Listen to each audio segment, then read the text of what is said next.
So we're going to start talking about biotechnology with this series of lectures. And what I want you guys to do is think about what we've learned with DNA, the history, the scientists, the research behind that, and then how DNA gets coded into RNA and how the RNA gets, better yet, I should say, how the DNA gets transcribed into RNA and how the RNA gets translated into those specific amino acids which express our particular traits.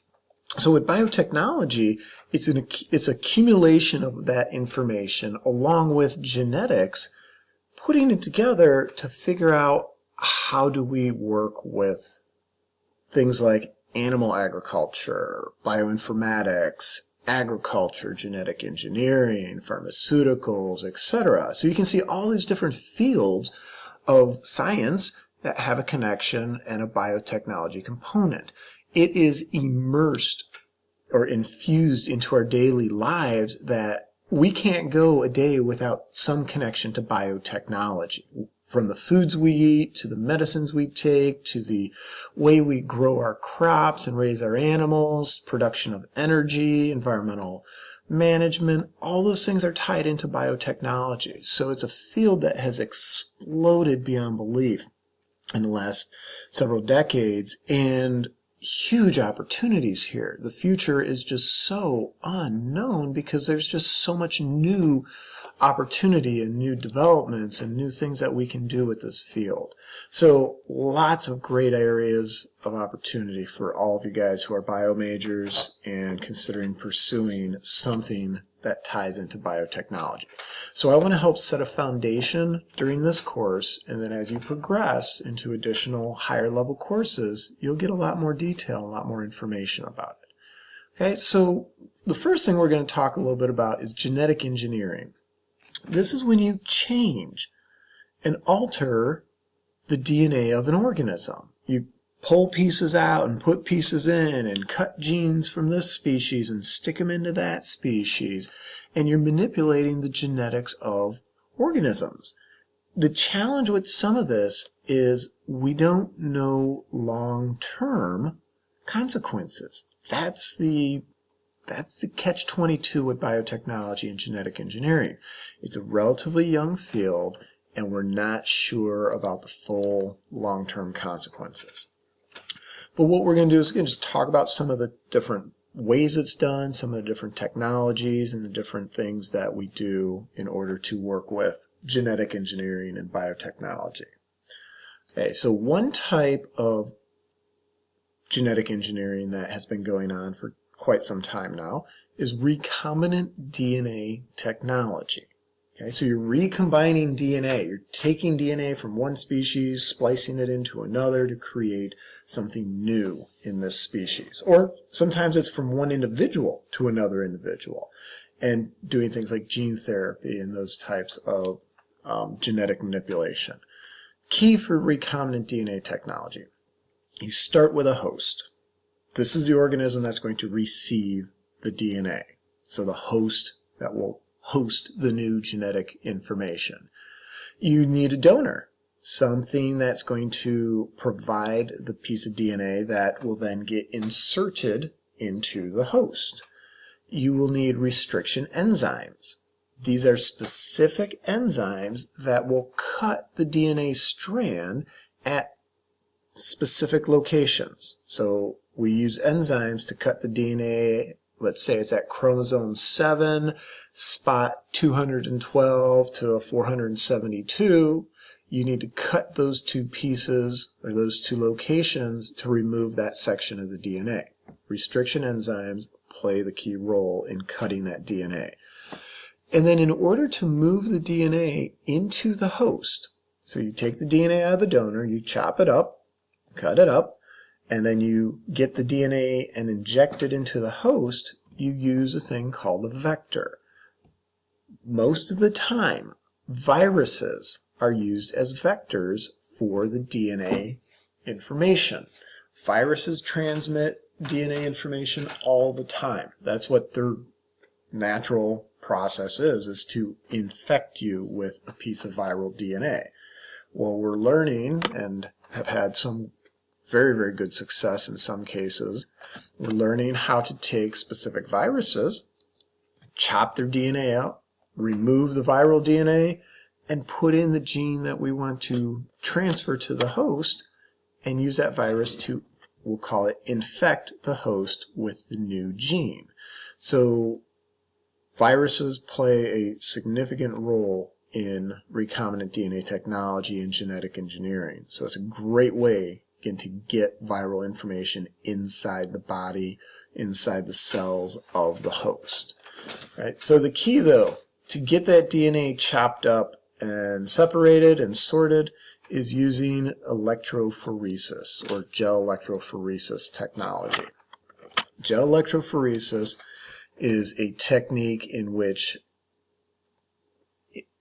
DNA, proteins, etc., substances, let's just say substances because we can have a large spectrum of different things used here, but substances are sorted. They're actually sorted and organized based upon the size and the charge of the substance. So in the case of DNA, we would load all of these little purple rectangles, these are called wells, with DNA samples, and you put a negative and a positive electrical field to this. And because DNA is negatively charged, it will move towards the positive pole. Opposite charges attract during electrophoresis. So the DNA moves, and it moves through the poles, or moves through this gel towards the opposite pole, or the opposite charged pole. So again, DNA is moving towards the positive pole because the DNA has a negative charge. And as that DNA moves, the distance it moves is based upon its size. So we're looking at diffusion here. Small molecules diffuse faster than big ones. So the molecules that go the furthest, those are your smallest molecules. Those are going to be the smaller pieces, the ones that barely get out of the gate, as we would say. They don't go very far because they're just too big. They're bumbling, stumbling, running into stuff as they're moving through that little gel that we use during electrophoresis. It's actually very similar to a block of Jell-O, and the DNA is supposed to migrate through the center of it and go a certain distance based upon its size. Now the key is, anytime you use electrophoresis, you have to have a known sample, something that is a standard. That's what's called this marker DNA on the far right over here. Marker DNA is a standard DNA sample. We know what this is, this one, this one, this one. We know all 6 of those bands, and we know how big they are, we know what information they contain.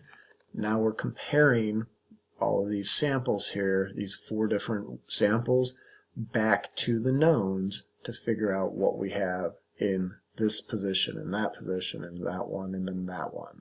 Okay, so gel electrophoresis is an important tool or technique to use when we're doing any kind of genetic engineering. Okay, so here's a couple real-life examples. Paternity case. Mom is M, C is child, father 1, father 2. Who is the baby daddy? So you take mom's DNA, run it through the gel, take the child's DNA, run it through the gel, take the 2 possible fathers, run their DNA through the gel. Now the key will be, think about meiosis and sexual reproduction. Half of the DNA the child contains came from mom.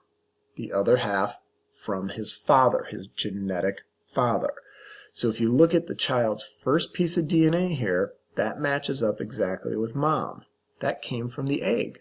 If you go to this piece of DNA, matches to mom, came from the egg. This one matches to mom. And you can keep working through the child's DNA and matching a lot of these back to the mother.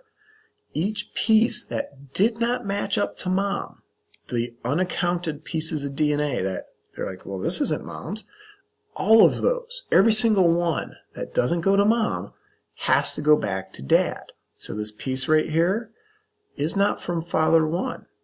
That matches up to father 2. You look at this piece. that doesn't match father 1 because he doesn't have any DNA of that size. It matches father 2. Same way with these. Comes back to father 2. Now somebody might say, well, what about this one right here? It matches father 1 and father 2. Yeah, that's going to happen because I'm willing to bet father 1 and father 2 have a similar gene. Maybe they both have brown hair. Maybe they both have blue eyes. Maybe they both have A blood type, and so on. There's similarity across all humans, so there will be some similarity here. But the key is these little pieces that are unique. The combination that mom and father 2 put together to create the child is going to be represented in all these bands of DNA. And all of those will match up to mom and one of those 2 men. You can't have part of your DNA from father 1, part of it from father 2. It doesn't work that way. Not in normal reproductive scenarios. Again, the movement of these molecules is based on the size and the charge of the molecule. Opposite charges attract. Further the molecule moves, the smaller it is because of basic diffusion. So our crime scene analysis, same exact scenario. You look at bands of DNA that were found at the crime scene and you match those up. All of them, every single band has to match to just one suspect if this is the only DNA evidence. So suspect 1, you look and say, well, this piece of DNA didn't come from suspect 1. It didn't come from 3. Looks like that came from suspect 2. That came from 2. Or I should say that matches to 2. This one matches to 2. That one matches to 2. And so on and so on and so on as you look at all of that DNA. Okay, so some real-life applications to the DNA analysis using electrophoresis, becoming more and more common in any type of criminal investigation if DNA evidence is present. So when we're looking at gene manipulation or creating those new species by genetic engineering, I mentioned the term vector. Vectors a lot of times are going to be viruses, so the virus infects the host, but one of the other vector types to mention is a thing called a plasmid vector. Now, a plasmid vector is a piece of DNA from a bacteria. So they have these little loops or circles of DNA that you can actually take out of the bacteria. So that's what this vector represents, is a loop of DNA from a bacteria. Take a chunk of DNA you want to insert, drop that in, and then the bacteria accepts that plasmid, incorporates that plasmid inside of the bacterial cell, and then a lot of times it'll actually blend the DNA into its own chromosome and take that plasmid information and blend it in. So when we use plasmid vectors to clone a small piece of DNA, it often produces what's called the artificial chromosome. That artificial chromosome is a larger piece of DNA. So it's a bigger volume of DNA within the bacterial cell. So this is often done if we're trying to create new species and work with, I want to make copy after copy after copy of this particular chromosome for whatever purpose you're going to be doing. So when you're inserting DNA into a cell, we're going to call this transformation. That is the introduction or insertion of DNA into a different cell. Bacterial world, not simple, but easier to do than in the eukaryotic world. With bacteria, you don't have to mess with a lot of the cell structures and the cell complexity that we see in eukaryotic cells. So it's a much easier, more likely process. Eukaryotic cells, it's difficult. It's tough. Some research right now is looking at injecting the DNA into the zygote. So that's that cell that forms once the egg and sperm combine, trying to inject it in there. Or can we inject embryonic stem cells into the embryo and try to figure out if this is a way to work with genetic engineering? So we'll talk a little bit more about this in our future lectures within this series.